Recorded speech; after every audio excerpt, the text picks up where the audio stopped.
Hey guys, comic quest के एक और एपिसोड में आप सभी का स्वागत है। अब मान लो कि एक मूवी की किसी पर्टिकुलर चीज को लेके आप बहुत ही ज्यादा एक्साइटेड हो और जब वो मूवी में दिखाई गई तो आपने सीटियां मार मार के अपनी कुर्सियां तोड़ दी, लेकिन उसके 2 मिनट बाद पता लगा कि ये तो टट्टी है। लेकिन चिंता की कोई बात नहीं है क्योंकि चीजें जितनी बुरी आप सोच रहे हो उतनी है नहीं। तो कॉमिक क्वेस्ट से मैं हूं मोहित और आज मैं बात करने वाला हूं मल्टीवर्स ऑफ मैडनेस में जो इल्यूमिनाटी दिखे थे उनके बारे में और इनके और वांडा की जो बैटल हुई थी उसके बारे में। तो अपनी टीम को पिटता हुआ देखने के बाद भी बिना कुछ करे चलिए शुरू करते हैं।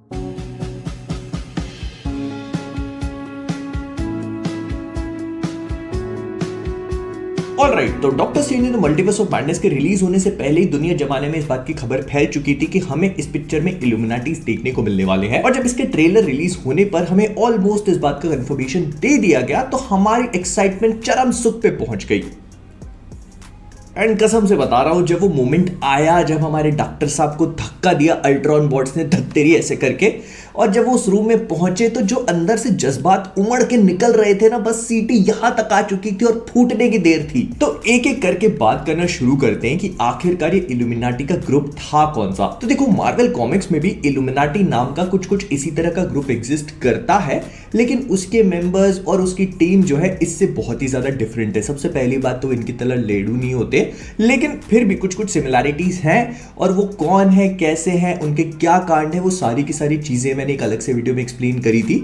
अगर आप लोगों ने वो वीडियो चेकआउट नहीं किया है तो लिंक ऊपर फ्लैश हो रही होगी, एक बार जाके देख लेना। लेकिन आगे बढ़ने से पहले अगर मैं आप सभी से ये कहूं कि जो वीडियो आप अभी देख रहे हो इसे देखने के आपको पैसे मिल सकते हैं, तो क्या बोलोगे? नहीं, सही में मैं आप सभी के लिए लेकर आया हूं एक अमेजिंग ऐप क्विजी, जिसमें आप इस वीडियो में बताई जाने वाली इंफॉर्मेशन का यूज करके क्विज खेल सकते हो, वो भी एकदम फ्री, और कमा सकते हो 500 रुपीज तक डेली। जैसे इल्यूमिनाटी का कौन सा मेंबर अपने हाथ पैरों को लंबा कर सकता है? आसान था ना। और इतना ही नहीं, यहाँ पर आईपीएल, मूवीज और रामायण के जैसे और भी कई सारे क्विजेस हैं जिनको आप खेल सकते हो और डेली पैसे कमा सकते हो। इसकी लिंक डिस्क्रिप्शन में है, जिससे डाउनलोड करते ही आपको 10 रुपए अपने वॉलेट में मिल जाएंगे। तो देर किस बात की, जाके डाउनलोड करो और मेरे वीडियो का क्विज खेलो। तो सबसे पहले तो इल्यूमिनाटीज का जो यूनिवर्स है इसमें अमेरिका शेवेज डॉक्टर स्ट्रेंज को लेकर टेलीपोर्ट कर जाती है, और उसके बाद हमें पता लगता है कि जो जगह है, मतलब ये यूनिवर्स या फिर ये अर्थ, इसका नाम है 838। अब इससे पहले आप ढूंढने की कोशिश करो, मैं आपका काम आसान कर देता हूं। नहीं, मार्वल कॉमिक्स में 838 नाम की कोई भी अर्थ एग्जिस्ट नहीं करती है।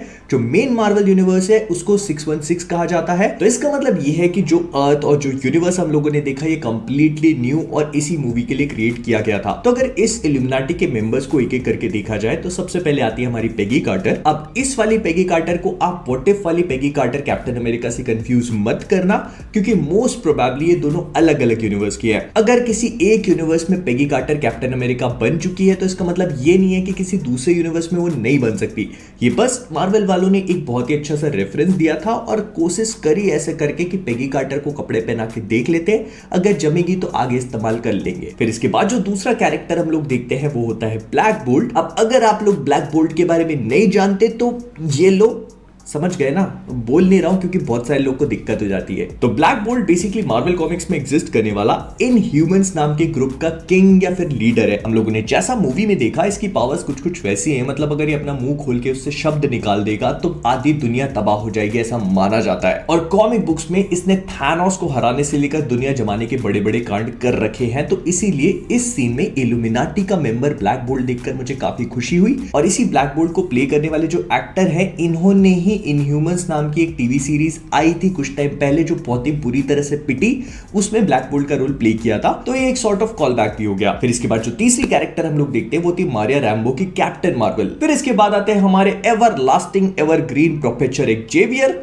जो अगर आप लोग फिर से कंफ्यूज्ड हो कि हमारे एक्समेन वाला जो हमने मूवी देखी है उस यूनिवर्स का है, तो प्रोबेबली नहीं। ये प्रोफेसर एक्जेवियर भी दूसरे यूनिवर्स को बिलोंग करते हैं एंड मोस्ट प्रोबेबली इनको भी बस ऐसे कॉल बैक के लिए लेकर आया गया था। फिर इसके बाद इल्यूमिनाटी के नाम पर कलंक बैरन मॉर्डो, और आखिर में आते हैं रीड रिचर्ड्स, जिनको देखकर मन को ऐसी सुकून की प्राप्ति हुई कि क्या बताऊं। फिर इसके बाद अगर हम लोग बात करें इस पूरी बैटल की इसे बैटल ना बोल के मैं कांड बोलना पसंद करूंगा, क्योंकि शुरू होने से पहले ही खत्म हो गया। तो इस पूरे कांड में इल्यूमिनाटीज की जो बेइज्जती दिखाई है उसे देखकर मैंने सोचा कि इल्यूमिनाटी जितना पावरफुल ग्रुप इतनी आसानी से और इतनी जल्दी कैसे मर सकता है। लेकिन बाद में मुझे रियलाइज हुआ कि इसका जवाब भी कॉमिक बुक्स में छुपा है। तो मार्वल कॉमिक्स में जितने भी अलग अलग यूनिवर्सेस हैं उनमें हर कैरेक्टर के अलग अलग वेरिएंट्स होते हैं। तो जितने भी अलग अलग वेरिएंट्स होते हैं ऐसा जरूरी नहीं है कि ये भी उतने ही ज्यादा पावरफुल या मॉरली उतने ही ज्यादा स्ट्रांग हो, और इसी वजह से वांडा का इन सारे कैरेक्टर्स को इतनी आसानी से मार देना मेक सेंस करता है। Although I would have loved कि अगर यहाँ पर एक प्रॉपर बैटल होती, ये सारे के सारे इतने पावरफुल कैरेक्टर्स वांडा को थोड़ी बहुत भी टक्कर दे पाते तो देखने में मजा आता। लेकिन कॉमिक बुक्स में जो सीक्रेट वॉर की स्टोरी लाइन से पहले इनकर्जन्स वाला पूरा इवेंट है उसमें भी ऐसा बहुत बार होता है